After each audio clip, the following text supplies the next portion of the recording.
Hi நண்பர்களே, இன்றைக்கி morning என்ன பிரேக்ஃபாஸ்ட் பண்ணலாம் அப்படின்னு பார்க்கும்போது வேர்க்கடலை இருந்தது. ஸோ இட்லி ஊற்றி வேர்க்கடலை சட்னி தான் பண்ணேன் நான். நல்லா இருந்துச்சு, நல்லா டேஸ்டியாகவே இருந்துச்சு.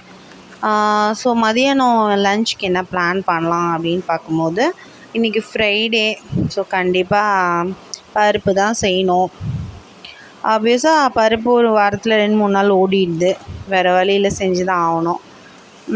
ஸோ பருப்பு நெய் மாதிரி பண்ணிவிட்டு வெங்காயம் தக்காளி எல்லாம் போட்டு வதக்கிட்டு மிளகாத்தூள் எல்லாம் போட்டு மஞ்சத்தூள் மிளகாத்தூள் எல்லாமே போட்டு அதுவும் நல்லா வதங்கினதுக்கப்புறம் வேக வச்சுருந்த பருப்பு போட்டாச்சு. போட்டு நல்லா கொதி வந்ததுக்கப்புறம் கொத்தமல்லி தூவி இறக்கியாச்சு. ஸோ பருப்பு ரெடி ஆயிடுச்சு. சைடிஷ்க்கு வந்து என்ன பண்ணலாம் அப்படின்னு பிளான் பண்ணும்போது மஷ்ரூம் தான் இருந்தது வீட்டில். ஸோ வாங்கின்னு வந்திருந்தேன்.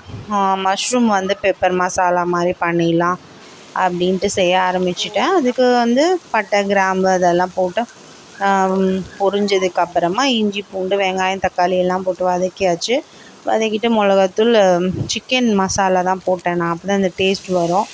ஸோ அதோடு வந்து வேக வச்சுருந்த மஷ்ரூமும் போட்டு எடுத்து வச்சுருந்த மஷ்ரூமையும் போட்டு ரெடி பண்ண ஆரம்பிச்சிட்டேன். அதுவும் நல்லா சிக்கன் டேஸ்ட் இருந்தது, நல்லா வாசமாக இருந்துச்சு. நல்லா வதங்கி முடிச்சப்போனா இறக்கும் போது கொஞ்சம் பெப்பர் ஒரு ஸ்பூன் போட்டு நல்லா திக்கானதுக்கப்புறம் இறக்கியாச்சு. ரொம்ப அந்த மட்டன் டேஸ்ட் இருந்துச்சு, மட்டன் மசாலா மாதிரி. அந்த மஷ்ரூம் எப்பயுமே நான்வெஜ் டேஸ்ட் கொடுத்துரும்.